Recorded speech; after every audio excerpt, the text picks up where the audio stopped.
حضرت مولا علی شیر خدا رضی اللہ تعالیٰ عنہ بات بیان کرتے، فرماتے ہیں اپنے گناہوں سے ڈرا کر۔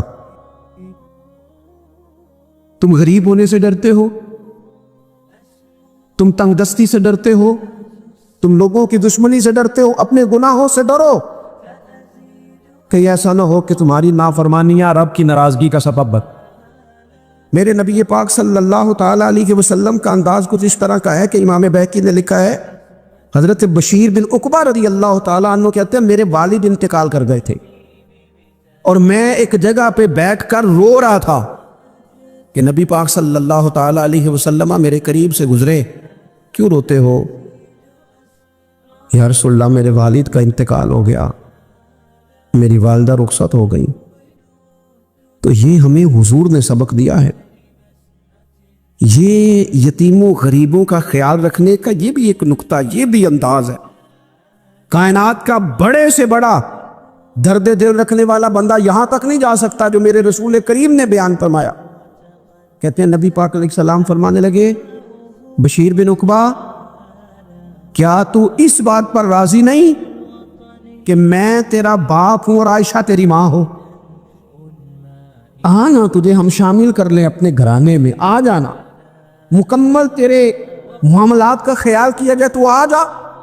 اتنا بڑا درجہ نبی پاک نے تو حضرت سلمان فارسی کے بارے میں بھی فرمایا کہ میں نے انہیں اپنی اہل بیت میں شامل کر لیا۔ رسول اللہ صلی اللہ تعالیٰ علیہ وسلم غرباء کے لیے، مساکین کے لیے، یتیموں کے لیے، ناداروں کے لیے یوں خاص احسان بن کے آئے۔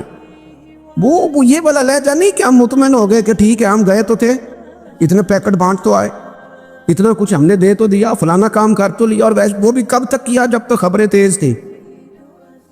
ہمارے ملک میں سیلاب آیا، میڈیا نے خبر دی، شور ہوا، لوگوں نے بڑی کوشش کی، الحمدللہ بڑے اچھے جذبات کا اظہار کیا، ڈھیر سارے لوگ وہاں گئے۔ میں آپ سے پوچھتا ہوں کہ کیا سیلاب زدگان سارے اپنے اپنے گھروں میں چلے گئے؟ ان کے گھر بن گئے؟ لیکن ہمارے جذبے کیوں ٹھنڈے ہو گئے؟ اسی لیے کہ خبریں ٹھنڈی ہو گئی۔ ہم تو چلتے ہیں ٹرینڈ کے ساتھ کہ آج کل ٹرینڈ کیا ہے، اگر خبر ادھر کی ہے تو ذوق ادھر کا ہے، خبر ادھر کی ہے تو ذوق ادھر کا ہے۔ دیر پا کام کرنا اور خاص جذبات پیدا کرنا ان لوگوں کے لیے۔ حضرت سیدنا عبداللہ بن ابی اوفا رضی اللہ تعالیٰ عنہ روایت کرتے، ایک یتیم بچہ آیا تھا، اس نے عرض کی حضور میری ماں بھی بھوکی ہے اور میری ایک ہمشیرہ ہے وہ بھی بھوکی ہے، اے روٹی دا دکھ نہ پوچھو، روٹی تے بندہ کھا جاندی دے۔ یہ جو بھوک ہوتی ہے نا، بھوک، بہت سارے لوگ نا، میں ایک شادی میں تھا تو وہاں ایک دو لوگ کھانا کھا رہے تھے، تو بعض لوگ انہیں دیکھ دیکھ کے مذاق کر رہے تھے، ویڈیو بنا رہے تھے، کہتے دیکھو کھانا ہی نہیں آتا، کیا انداز ہے، سارا ان کا منہ جو ہے وہ کھانے سے بھر گیا، ہاتھ دیکھو کہاں تک ان کے لتھڑ گئے، کیا انداز ہے۔ تو میں نے کہا تم ان کے کپڑے بھی تو دیکھو نا، انداز، بیٹھنا اٹھنا، کپڑے پہننا، یہ غریبی کا پتہ دیتے۔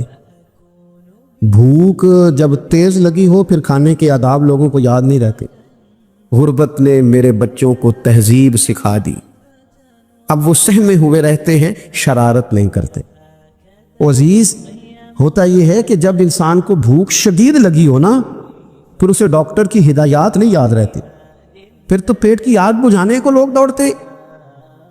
تو کہتے اس بچے نے آ کے عرض کی، یا رسول اللہ صلی اللہ تعالی علیہ وسلم ماں بھی بھوکی ہے، بہن بھی بھوکی ہے۔ حضور نے نا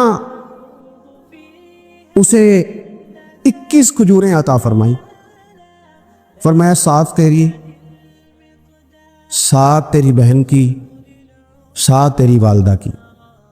اور یہ حضور نے 21 کھجوریں دی ہیں، یہ نبی پاک نے 21 دی ہیں۔ ہاں، یہ حضور نے 21 دی، اور حضور تو اشارہ بھی کر دینا تو پھر روٹی ساری زندگی ختم نہیں ہوتی۔ حضرت ابو ہریرہ کو بھی ملی تھی، فرماتے ہیں میں کئی سال کھاتا رہا، 1 کلو کھجوریں تھی پر ختم ہی نہیں ہوئی۔ 21 کھجوریں حضور نے دیں۔ حضرت معاذ بن جبل رضی اللہ تعالیٰ عنہ اٹھے اور دوڑ کے جا کے نا اس یتیم کے سر پہ ہاتھ پھیرا اور کہنے لگے، پتر اللہ تجھے اپنے والد کا جانشین بنائے۔ تو حضور فرمانے لگے، معاذ یہ تم نے کیا کیا؟ عرض کی حضور اس بچے کی بات سن کے میرا دل بھر آیا ہے، محبت نے انگڑائی لی ہے تو میں نے یتیم کے سر پہ ہاتھ پھیرا ہے۔ یہ دیکھو حضور کا رشتہ۔ نبی کریم فرمانے لگے سن پھر، جس نے کسی یتیم کے سر پر محبت سے ہاتھ ہی پھیر دیا نا تو اللہ ہر بال کے بدلے اسے ایک نیکی بھی عطا کرے گا، ایک گناہ بھی معاف کرے گا، ایک درجہ بھی بلند فرمائے گا۔ چلو ہاتھ ہی پھیر دیا، تو نے کچھ تو کیا یتیم کے ساتھ، تیرا کوئی تو اس سے رشتہ ہوا۔ اور تیسرا طبقہ ہے غلاموں کا، مسکینوں کا، غریبوں کا۔ میں اور آپ اس ملک میں رہتے ہیں جہاں کچھ لوگوں کو کھانا بھی نہیں وقت پہ ملتا، اور کچھ لوگ 5 لاکھ روپیہ گاڑی کا اس لیے اضافی دے دیتے ہیں کہ مجھے ذرا نا نیو ماڈل جلدی چاہیے۔ یعنی ایک طرف ملک کی حالت یہ ہے کہ بعض لوگوں کے پاس پیسے نہیں ہیں کہ بچوں کی فیس بھر سکے، لیکن دوسری طرف حال یہ ہے کہ نئے ماڈل کا موبائل اگر مارکیٹ میں آتا ہے تو وہ ختم ہو جاتا ہے، ملتا ہی نہیں، وہ شارٹ ہو جاتا ہے۔ کچھ لوگوں نے اس طرح کیا ہے کہ انہوں نے یہ سمجھا ہے کہ دولت شاید موج کرنے کے لیے ہمیں دی گئی ہے، ہم طرح طرح کے کھانے کھائیں، طرح طرح سے چیزیں اوڑیں، طرح طرح کے معاملات کریں۔ انہوں نے یہ طے کر لیا ہے۔ اس کا نقصان کیا ہوا ہے؟ اس کا نقصان یہ ہوا ہے کہ کچھ لوگ غربت کی سطح سے نیچے آ گئے بیچارے۔ نبی پاک کا جو احسان ان غریب لوگوں پر ہے، حضور علیہ السلام کے پاس نا حضرت عبداللہ ابن عمر روایت کرتے ہیں اور طبرانی میں موجود ہے، حضور کے پاس نا 10 دینار تھے۔ ہمارے پاس بھی پیسے ہوتے ہیں نا، لیکن وہ کچھ ہوتے ہیں ہمارے کھانا کھانے کے لیے، کچھ ہوتے ہیں آئس کریم کھانے کے لیے، کچھ اس لیے ہوتے ہیں کہ آج میری مرضی دا نہیں پکا۔ لہٰذا میں نے، ہمارے ایک دوست ہیں، وہ کہتے ہیں کہ آج کل یہ ماحول بن گیا ہے کہ بچے اگر کہتے ہیں نا کھانا میری مرضی کا نہیں، تو اماں کہتی ہے جا تو برگر کھا لے۔ کہتے ہیں ہمارے دور میں یوں نہیں ہوتا تھا، اگر ہم کہتے تھے نا کھانا میری مرضی کا نہیں تو پھر ہمیں ڈبل چیز کھانے کو ملتی تھی، ایک مار بھی کھانا پڑتی تھی اور وہ کھانا بھی کھانا پڑتا تھا۔ اور پھر کچھ پیسہ لوگوں نے صرف اس لیے سنبھال کے رکھا ہوگا کہ جو اضافی چیزیں ہیں نا، اضافی، میرا ویسے تجربہ نہیں ہے اور نہ میں نے زیادہ گہرائی سے دیکھا ہے، بس مجھے بتایا گیا ہے، اور پتہ نہیں اب بات درست ہے کہ نہیں، مجھے بتایا گیا ہے کہ پہلے لڑکیاں بیوٹی پارلر جاتی تھی، اب سنا ہے لڑکے بھی جاتے ہیں۔ اب خدا جانے یہ بات سچ ہے کہ غلط ہے۔ یہ جو اضافی اخراجات ہیں نا، یہ اگر ہم تھوڑے سمیٹ لیں، یعنی مولا علی شیر خدا کرم اللہ تعالی وجہہ الکریم مزدوری کر کے نکلے تو 2 کلو کھجوریں تھیں، حضور بس فرمانے لگے 1 کلو میرے بچے کھائیں گے اور کلو مدینے کے غریب بچے کھائیں گے، یعنی کل 2 کلو ظاہری طور پر کھجوریں ہیں، اس میں بھی دوسروں کا حصہ۔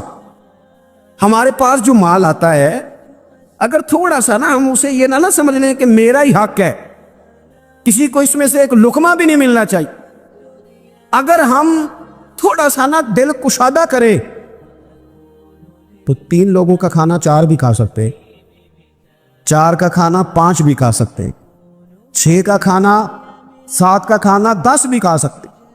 شرط یہ ہے کہ دل کشادہ ہو، دل دریات سمندروں ڈونگے کون دلا دیا جانے، تھوڑی سی نا کشادگی پیدا کی جائے۔ حضرت عبداللہ ابن عمر کہتے ہیں نبی کریم علیہ السلام کے پاس نا 10 دینار تھے، ویسے تو کائنات ہی میرے نبی کی مٹھی میں ہے، لیکن ظاہری طور پر 10 دینار تھے۔ حضور ایک دکان پہ گئے، 4 دینار کا حضور نے ایک جوڑا خریدا، کپڑے خریدے، وہ قمیض حضور نے پہنی، ایک انصاری آگے بڑھ کے عرض کرنے لگے حضور میرا بڑا دل کر رہا ہے، یہ مجھے نہیں دے دیتے آؤ؟ تو حضور خوش ہو گئے۔ یہ میرے محبوب کا دروازہ ہے کہ جب کوئی مانگتا ہے تو حضور خوش ہو جاتے ہیں۔ نبی کریم سے مانگا اس شخص نے تو حضور خوش ہو گئے، اور محبوب نے وہ کرتا، وہ کپڑے اتار کے اس انصاری کو عطا کر دی، اور 4 دینار کے اور خرید لیے، باقی بچے 2 دینار۔ نبی کریم وہ لے کے نکلے، رخصت ہوئے گھر جانے کے لیے، تو رستے میں خاتون کو روتے ہوئے دیکھا، حضور رک گئے، فرمایا کیوں رو رہی ہو؟ عرض کرنے لگی یا رسول اللہ صلی اللہ تعالی علیہ وسلم میں فلاں آدمی کی کنیز ہوں، نوکرانی ہوں، اس نے آٹا لینے بھیجا تھا 2 دینار کا، وہ 2 دینار گم ہو گئے، حضور نے 2 دینار اسے عطا کر دی، وہ دیے تو پھر رو رہی تھی، فرمایا اب کیوں روتی ہو؟ کہنے لگی یا رسول اللہ ڈرتی ہوں دیر بڑی ہو گئی یا مار ہی نہ پڑے۔ تو حضور نے فرمایا چل نہ میں تیرے ساتھ چلتا ہوں. حضور ان کے گھر گئے، وہ اہل ایمان کا گھر تھا جن کی وہ کنیز تھی، جا کے کہا السلام علیکم، اندر سے جواب ہی نہیں آیا. پھر فرمایا السلام علیکم، کوئی جواب ہی نہیں آیا. محبوب کا طریقہ مبارکہ تھا 3 دفعہ دستک، پھر واپسی. تیسری دفعہ کہا السلام علیکم تو وہ سارے بول پڑے وعلیکم السلام یا رسول اللہ. حضور ماں باپ قربان. تو حضور فرمانے لگے میں نے پہلے بھی 2 دفعہ سلام لیا، بولا کوئی نہیں. کہ یا رسول اللہ اپنے نصیب تھے نا کہ ہم پہ سلامتیاں بھیج کون رہا ہے، ہم نے سوچا ذرا 3 دفعہ مل جائے سلامتی، ذرا مل جائے نا، حضور سلامتی بھیج رہے ہیں تو آتے رہے نا. تو محبوب کریم علیہ السلام فرمانے لگے یہ تمہاری کنیز وہاں کھڑی رو رہی تھی، اس بیچاری کے 2 دینار گم ہو گئے تھے، اسے دوبارہ سامان لاتے کچھ دیر ہو گئی، اس پر سختی نہ کرنا، مارنا نہ. غلام کہنے لگے حضور اس خاتون کے قربان جائیں جو ہمارے کریم رسول کو ہم جیسے غریبوں کے گھر تک لے آئی ہے، مارنا کیا، ہم اسے آزاد کرتے. حضور علیہ السلام کے صحابہ بڑے حساس تھے. حضرت حنظلہ رضی اللہ تعالیٰ عنہ روتے ہوئے جناب صدیق اکبر رضی اللہ تعالیٰ عنہ سے ملے اور رو کے عرض کرنے لگے حنظلہ تو منافق ہو گیا. حضرت صدیق اکبر رضی اللہ تعالیٰ عنہ فرمانے لگے حنظلہ کیا ہوا، کس قسم کی بات کر رہے ہو؟ تو جناب حنظلہ عرض کرنے لگے جب تو ہم نبی پاک علیہ السلام کی بارگاہ میں ہوتے ہیں نا تو حضور جہنم سے ڈراتے ہیں اور جنت کا ذکر کرتے ہیں تو ہمارے دل نرم ہوتے ہیں اور اللہ رسول کی طرف مائل ہوتے ہیں. لیکن اے ابو بکر صدیق جب ہم حضور کی بارگاہ سے اٹھ کے جاتے ہیں تو پھر ہمارے دل کی وہ کیفیت نہیں رہتی، وہی دنیا داری، وہی روز کے معاملات. تو یہ نفاق نہیں، منافقت نہیں.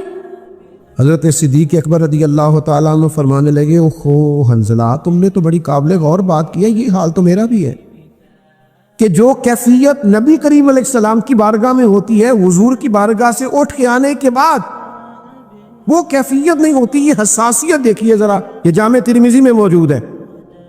حضرت جناب سیدنا ابو بکر صدیق رضی اللہ تعالیٰ عنہ حضرت حنظلہ رضی اللہ تعالیٰ عنہ کا بازو تھام کے انہیں حضور کی بارگاہ میں لے گئے کہ یا رسول اللہ صلی اللہ تعالیٰ علیہ وسلم ان کی بات سنیے. تو حضرت حنظلہ عرض کرنے لگے یا رسول اللہ مجھے لگتا ہے میں تو منافق ہو گیا ہوں، جب تک آپ کی بارگاہ میں بیٹھا رہتا ہوں آپ جنت دوزخ کا ذکر کرتے ہیں، دل نرم رہتا ہے، اللہ کی طرف مائل رہتا ہے،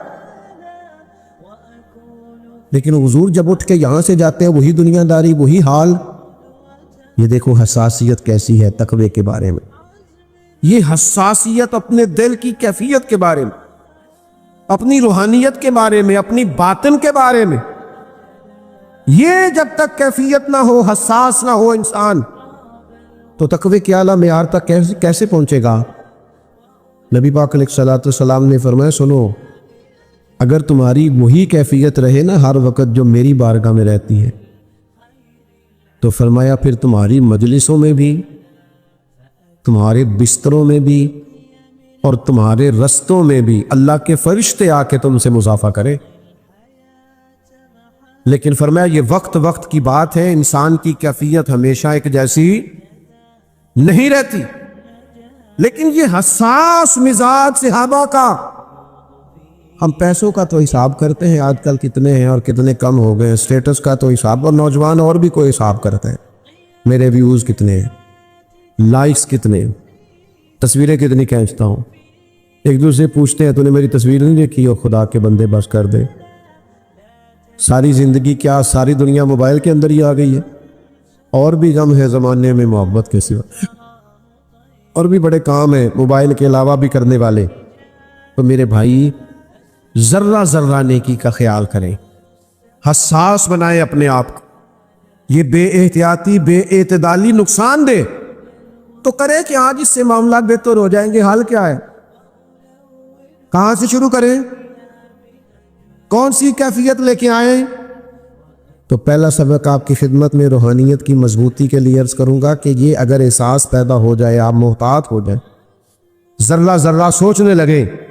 پہلی بات سبق کے طور پر یہ ہے کہ اپنے رب کی بارگاہ میں کثرت سے استغفار کریں، اکیلے بیٹھ جائیں، توبہ کریں، اللہ کے حضور توبہ کریں. نبی پاک علیہ السلام نے فرمایا تمام انسان گناہگار ہیں یہ انبیاء کو نکال کے بعد شارحین فرماتے ہیں جو کہ نبی تو معصوم ہوتے ہیں نا، فرمایا سب گناہگار ہیں لیکن بہترین گناہگار وہ ہے جو اللہ کے حضور توبہ کرتا ہے گناہگار پر بڑا بہترین ہے، بہترین گناہگار وہ ہے جو اللہ کی بارگاہ میں توبہ کرتا، توبہ کریں، اس کے حضور آئیں، رجوع لائیں، اور حضور قلب کے ساتھ، اچھی نیت کے ساتھ، اور اگر ہو سکے تو اپنے گناہ کا اعتراف کر کے، یا اللہ میں بھول گیا تھا، یا اللہ مجھ سے غلطی ہو گئی، اے اللہ نفس غالب ہو گیا، مالک میرے اندر یہ بات میری ناجائز خواہش نے پیدا کر دی، مجھ سے درگزر فرما۔ لیکن حضور جب اٹھ کے یہاں سے جاتے ہیں وہی دنیا داری، وہی حال۔ یہ دیکھو حساسیت کیسی ہے تقوی کے بارے میں، یہ حساسیت اپنے دل کی کیفیت کے بارے میں، اپنی روحانیت کے بارے میں، اپنی باطن کے بارے میں، یہ جب تک کیفیت نہ ہو، حساس نہ ہو انسان، تو تقوی کے اعلیٰ معیار تک کیسے پہنچے گا؟ نبی پاک علیہ الصلوۃ والسلام نے فرمایا سنو، اگر تمہاری وہی کیفیت رہے نا ہر وقت جو میری بارگاہ میں رہتی ہے، تو فرمایا پھر تمہاری مجلسوں میں بھی، تمہارے بستروں میں بھی، اور تمہارے رستوں میں بھی اللہ کے فرشتے آ کے تم سے مصافحہ کرے۔ لیکن فرمایا یہ وقت وقت کی بات ہے، انسان کی کیفیت ہمیشہ ایک جیسی نہیں رہتی۔ لیکن یہ حساس مزاج صحابہ کا، ہم پیسوں کا تو حساب کرتے ہیں آج کل کتنے ہیں اور کتنے کم ہو گئے، سٹیٹس کا تو حساب، اور نوجوان اور بھی کوئی حساب کرتے ہیں، میرے ویوز کتنے ہیں، لائکس کتنے، تصویریں کتنی کھینچتا ہوں، ایک دوسرے پوچھتے ہیں تو نے میری تصویر نہیں دیکھی ہو، خدا کے بندے بس کر دے، ساری زندگی کیا ساری دنیا موبائل کے اندر ہی آ گئی ہے، اور بھی غم ہے زمانے میں محبت کے سوا، اور بھی بڑے کام ہیں موبائل کے علاوہ بھی کرنے والے۔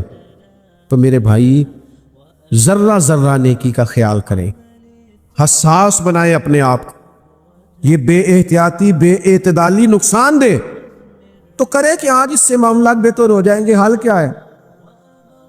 کہاں سے شروع کریں؟ کون سی کیفیت لے کے آئیں؟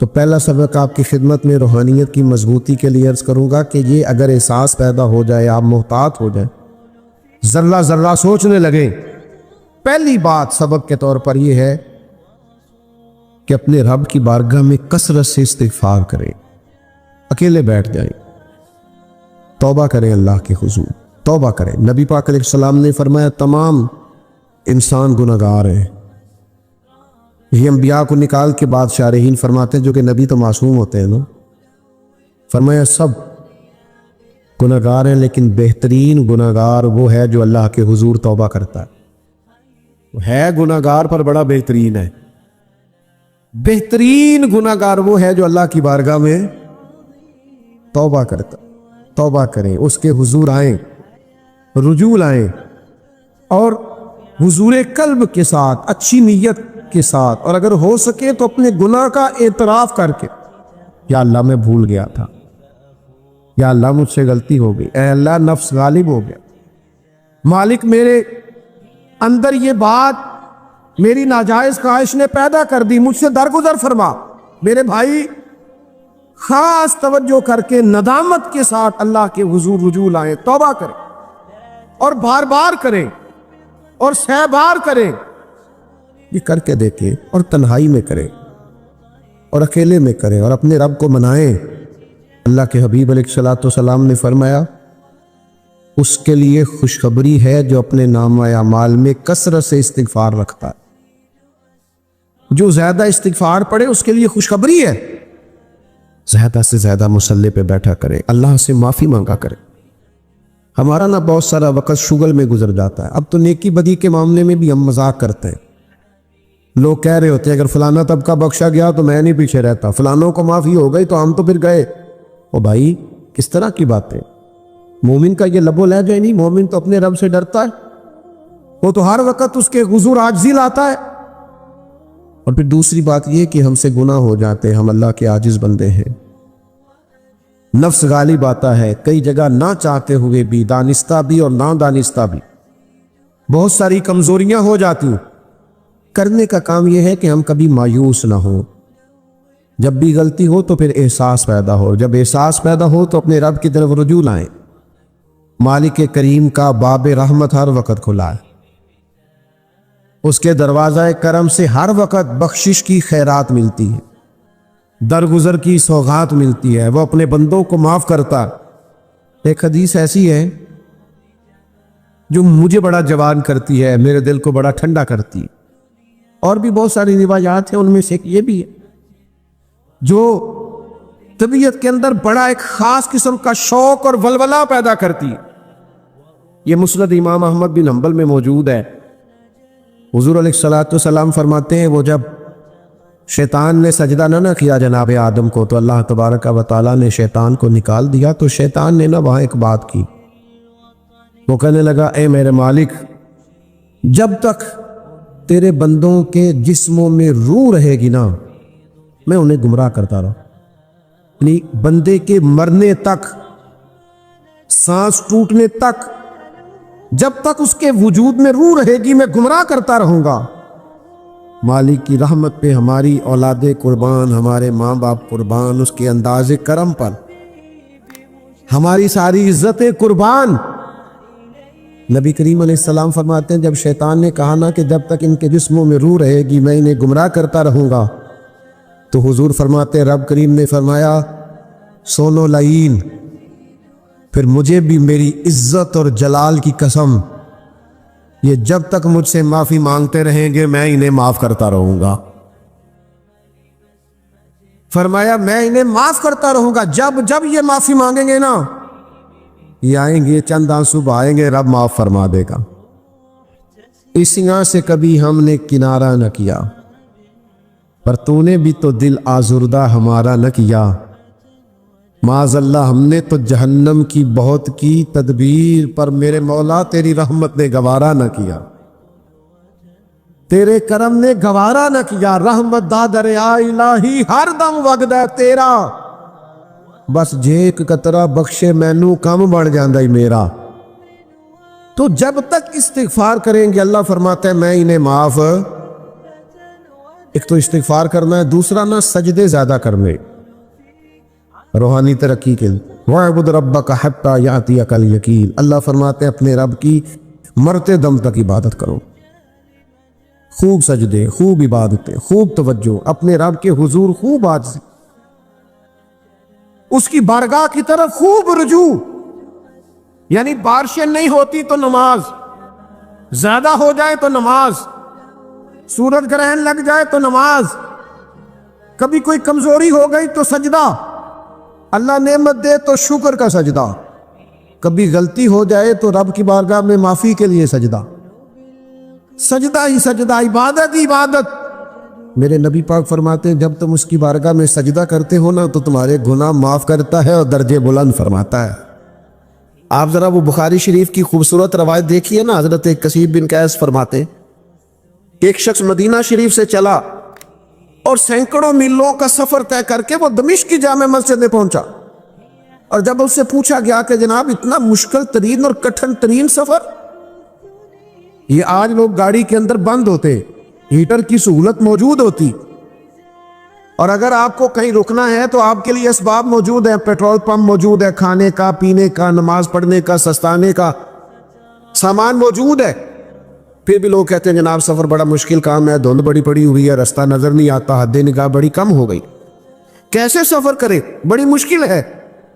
لیکن میرے بھائیوں گھوڑوں اور اونٹوں پہ سفر کرنا اور اتنی جدوجہد کرنا اور سینکڑوں میلوں کا سفر طے کر کے آنا, اور پھر کسی سادہ سے درویش کے پاس بیٹھنا, اور جب وہ پوچھے کہ میاں کیسے آنا ہوا تھا تو کہا اور کوئی مقصد نہیں تھا, پتہ چلا تھا آپ کے پاس مدینے والے محبوب کی ایک حدیث پاک موجود ہے. اچھا یہ چسکا ہے اگر لگ جائے تو, یہ بھی چسکا ہے اگر نہیں سمجھ آئی آپ کو بات, یہ بھی یہ پورا مزہ ہے حدیث ڈھونڈنے جانے کا. آپ یقین کریں یہ پورا مزہ ہے تفسیر قرآن کو سمجھنے کا کہ یہ آیت مجھے سمجھ میں نہیں آ رہا. میں نے شان نزول بھی دیکھا ہے, چند کتابیں بھی دیکھی ہیں, 10 15 20 اساتذہ کو فون کرنا, یہ بھی پورا مزہ ہے, پر شرط یہ ہے کہ یہ لگ جائے تو. یہ بھی ایک پورا ذائقہ ہے. لگ گیا تھا نا امام مسلم کو. لوگ کہتے ہیں کھجوریں کھاتے کھاتے اللہ کے حضور حاضر ہو گئے. میں نے کہا کھجوریں تو عام بیٹھ کے کھائیں تو اتنی کھائی نہیں جاتی. اصل مسئلہ یہ تھا کہ کتاب کی برق گردانی کرنا اور اس کو ڈھونڈنا کہ میرے نبی کریم نے اس موقع پر کیا فرمایا ہے. یہ ذائقہ بھی اگر کبھی لگ جائے نا, یہ صورت بھی اگر کبھی بن جائے تو یہ بڑا مزہ دیتی ہے. اس کا بھی ایک اپنا لطف ہے, ایک اپنا ذائقہ. حضرت معاذ بن جبل رضی اللہ تعالیٰ عنہ بیان فرماتے ہیں, کہتے میں نے درجنوں لوگ ایسے دیکھے جو حضور کی بارگاہ میں بیٹھے ہوتے تھے تو یوں لگتا تھا جیسے جھولیاں پھیلا رکھی. ان کی نظریں جھکی ہوتی تھیں ایسے گویا سروں پہ پرندے بیٹھے ہیں, لیکن ان کی ہوش اتنے سلامت ہوتے تھے کہ ایک ایک بات محبوب کی محفوظ کیے جاتے. اور آپ کبھی کتب احادیث کا مطالعہ کریں, انہوں نے صرف حضور کی باتیں یاد نہیں کی, حضور نے کس موقع پر کیا اشارہ کیا تھا وہ بھی یاد کر کے روایت کیا. اگر محبوب نے کہیں 2 انگلیاں جوڑ کے دکھائی ہیں تو ہر روایت میں ان کی 2 انگلیاں جڑی ہوئی نظر آتی. یہ بھی ایک ذائقہ ہے, ایک لطف ہے. ہمارا یہ مسئلہ بن گیا ہے کہ ہم نا یہ والا ذوق نہیں پیدا کرتے.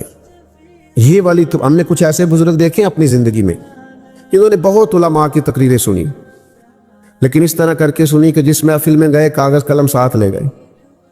حضرت نے آج کیا بیان کیا اس کو نوٹ کیا. ان کے پاس ذخیرے جمع ہو جاتے تھے. وہ سن کے بعض لوگوں کی قوت سماعت بڑی اچھی ہوتی, سن کے جلدی یاد کر لیں. سن کے انہوں نے بڑی ساری باتیں اپنی تربیت کے لیے اپنی. اور پھر اس طرح بھی ہوا کہ ان سننے والوں میں سے بہت سارے صوفی تیار ہوئے. میں درجنوں ایسے لوگوں کو جانتا ہوں انہوں نے باقاعدہ نصاب تو نہیں پڑھا, لیکن کسی شیخ کی صحبت اٹھائی ہے تو بہترین کر کے اٹھائی, زبردست کر کے اٹھائی ہے. اس کے نقوش نظر آتے ہیں باقاعدہ. تو یہ ذوق جو ہے نا, تھوڑا سا علم کا شوق, آج بڑا گھٹن والا ماحول ہو گیا ہے. ہر بات پہ اعتراض, ہر بات پہ شکوہ. آپ تو ماشاءاللہ اہل محبت ہیں اور یہاں ایک خانقاہ پہ تشریف فرما ہیں, لیکن جب دنیا سے اٹھ کے ہم ایسے ہی جگہوں پہ جا کے بیٹھتے ہیں نا جو کہیں وابستہ نہیں, جو دور بیٹھے ہوئے ہیں اور جن کے مزاج میں تنقید ہے, تو ہم جب ان کی باتیں غور سے سنتے ہیں نا کہ بہت امیر آدمی ہے لیکن اس کا خیال یہ ہے کہ یار یہ مولوی کچھ بھی نہیں کر رہے, یہ بس بعض معاملات میں ان کا خیال ہوتا ہے کہ بوجھ ہی بنے ہوئے. تو جب ان لوگوں کی ساری باتیں غور سے سنتے ہیں تو محسوس ہوتا ہے بیچارے کسی پراپوگنڈے کا شکار ہے, کسی نے وہم میں ڈال دیا ہے. ظاہر ہے کوئی بندہ بھی اس وقت چھوٹا نظر آتا ہے جب اسے دور سے دیکھا جائے یا غرور سے دیکھا جائے.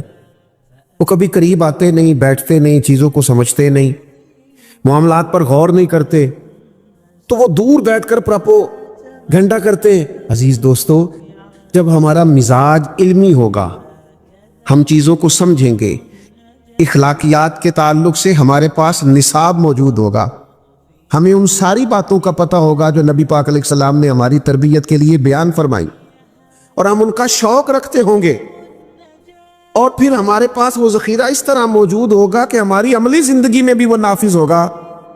تو آپ یقین کریں بہت سارے پراپوگنڈے خود بخود ختم ہو جائیں گے, بہت ساری چیزیں خود بخود ختم ہو جائیں. ایک وکیل صاحب سے ایک دفعہ کسی نشست میں ملاقات ہو گئی, تو وہ کہنے لگے کہ آپ لوگوں نے نا لوگوں کو قبر پرست بنا دیا. میں نے تسلی سے ان کی بات سنی. میں نے کہا میں اس حوصلے سے آپ کے سارے تانے برداشت کروں گا کہ پھر مجھے بھی آپ موقع دیں. تو انہوں نے خیر مجھے موقع دیا. تو پرانے آدمی تھے, پڑھے لکھے تھے, اور عمرانیات کے ساتھ اچھی دلچسپی رکھتے تھے. تو میں نے ان سے کہا کہ صاحب آپ کی بات میں نے بڑے غور سے سنی, تو ویسے کس عالم کو آپ نے قبر پہ سجدہ کرتے دیکھا, اس کا نام بتائیں. کچھ چلے کوئی آپ کوئی مثال ایک دو. کہنے لگے جی بہت سارے لوگ ہم نے وہاں آتے جاتے دیکھے. میں نے کہا ان پڑھ آدمی تو کسی بھی قوم کا ہو وہ کبھی دلیل نہیں ہوتا, تو کبھی دلیل نہیں ہے نا. ان پڑھ آدمی نے کوئی غلطی کر لی تو آپ اسے دلیل بنائیں گے, وہ ہم سے ویسے بھی. اور پھر ابتلا سے حکم بھی نہیں بدلتا. میں بھی اگر کوئی غلطی کروں تو میری ذاتی غلطی ہے, ان کو میرے نظریے نے, میرے عقیدے نے, میری جماعت نے تھوڑی مجھ سے کہا ہے. ابتلا سے حکم تھوڑی بدلتے ہیں, تو ہو جاتا ہے. تو مجھے کہنے لگے پھر آپ لوگوں کا نصاب کیا. میں نے کہا یہ بالکل آخر میں بتائیں گے آپ کو, پہلے آپ یہ بتائیں کیا آپ نے اتنی سخت بات کی کہ ہم معاذ اللہ قبر پرست ہیں، یعنی ایک مومن کو آپ نے کافر ہی کہہ دیا؟ آپ کو بھی تو کوئی دلیل پیش کرنا چاہیے تھے نا اس پر، اتنی سخت بات آپ نے کی، آپ کو اس پر دلیل دینی چاہیے، خاموش ہو گئے۔ تو پھر میں نے ان سے کہا کہ آپ نصاب پڑھیے، ہمارے بزرگوں کو پڑھیے، اور آپ زیادہ نہیں تھوڑا پڑھیے، آپ جس نے کہیں کوئی خلاصہ آپ کو نظر آ جائے وہ پڑھیے۔ آپ اعلیٰ حضرت بریلوی کو نہیں پورا پڑھ سکتے تو پروفیسر ڈاکٹر مسعود احمد صاحب کو پڑھیے، جنہوں نے ان پہ لکھا ہے۔ ایک بزرگ تھے، اور کیا بزرگ تھے وہ بھی، کیا ہستی تھی، ان کی زیارت کرنے سے محسوس ہوتا تھا کہ کیا بات، اور کمال لکھا انہوں نے فاضل بریلوی پہ، اور لوگوں کو ریسرچ پہ لگایا، 20 لوگوں نے ان کی نگرانی میں پی ایچ ڈیز کے مقالہ جات لکھے، پام دام برسرے، مطلب یہ یہاں کا عنوان نہیں۔ تو میں نے انہیں ایک حوالہ پیش کیا اعلیٰ حضرت رحمۃ اللہ علیہ کا، جس میں فاضل بریلوی کہتے ہیں کہ کسی بھی قبر پہ جاؤ تو 4 ہاتھ دور کھڑے ہو کے، مزار سے 4 ہاتھ، آپ کی توجہ ہے میری بات پر، مزار سے 4 ہاتھ۔ آپ یقین کریں سعادت مند آدمی تھے، اور میں یہاں باوضو حاضر ہوں۔ میں نے اس شخص کو جب کتاب دی تو میں نے اسے حیرت میں گم ہوتے دیکھا، کہنے لگا یہ مولانا احمد رضا نے لکھا ہے۔ میں نے کہا اس کو پڑھیے، 100 دفعہ پڑھیے۔ اب میں کوئی اس میں فاتحانہ ہاتھ کھڑے کر کے وہاں سے واپس نہیں آیا۔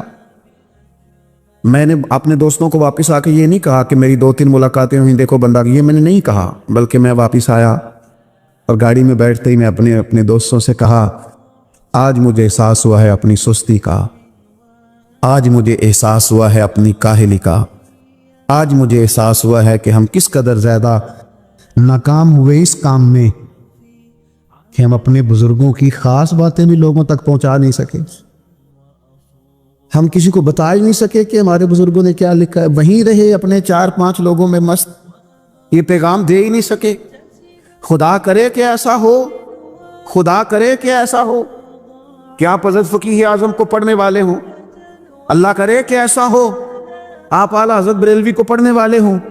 لیکن میں بڑی ذمہ داری سے کہتا ہوں، اتنی مشقتیں زندگی بھر جن لوگوں نے کی، ان سے خالص پیار رکھنے والوں نے بھی پیار تو کیا اور خالص کیا، لیکن جو اصل مشن تھا اس مشن پر چل نہیں سکے، توجہ نہیں کی، غور نہیں کی۔ آپ کے پاس تو ہر وقت کتابیں ہونی چاہیے تھی، ہر وقت کتابیں بٹنی چاہیے تھی، جتنی کتابیں آپ کے بزرگوں نے لکھی ہیں تو دور دور تک مثال ہی نہیں ملتی۔ تو یہ شوق جب پیدا ہوگا نا، مزاج علمی ہوگا، طبیعت سیکھنے کی ہوگی، زیادہ باتیں نہیں کرنی، بات کو سمیٹنا ہے۔ یہ بھی چسکا ہے، اگر کبھی لگ جائے نا سرکار کی حدیث پاک پڑھنے کا، سننے کا، یہ بھی حضرت عبداللہ ابن عباس کو حضور نے دعا دی تھی نا کہ اللہ تعالیٰ تجھے دین کی فقاہت عطا کرے، تو ان کو پتہ چلا کہ حضرت ابی بن کعب رضی اللہ تعالیٰ عنہ محبوب کی احادیث کا ذخیرہ رکھتے ہیں، تو پھر ان کے گھر جاتے تھے تو استاذ کے احترام کا یہ حال تھا کہ دستک نہیں دیتے تھے، ان کے دروازے پہ بیٹھ جاتے تھے، اور فرماتے ہیں کبھی میں یوں بھی بیٹھتا کہ میں بیٹھا رہتا، اور پھر کبھی یوں بھی بیٹھتا کہ بیٹھے بیٹھے تھک جاتا، اور پھر میں اپنے امامے کا سرہانہ بنا کے ان کے دروازے کے کونے پہ ایک سائیڈ پہ لیٹ جاتا۔ ٹھنڈی ہوائیں جب مدینہ چوم کے گزرتی تو ریت میرے بالوں میں پڑ جاتی۔ فرماتی میرے استاد حضرت ابی بن کعب اپنی مرضی سے باہر آتے اور مجھے لیٹا ہوا دیکھتے تو میں ان کی آنکھوں میں آنسو بھی چمکتے دیکھتا، اور پھر وہ فرماتے ہو میرے نبی پاک کے چچا زاد مجھے بلا لیا ہوتا، میں آپ کے پاس آ جاتا، تو فرماتے نہیں آج شہزادہ بن کے نہیں آیا، شاگرد بن کے آیا، مجھے کچھ محبوب کی احادیث آپ سنا دے، میں ان کو یاد کر لوں۔ میرے عزیزوں، یہ بھی ایک ذائقہ ہے۔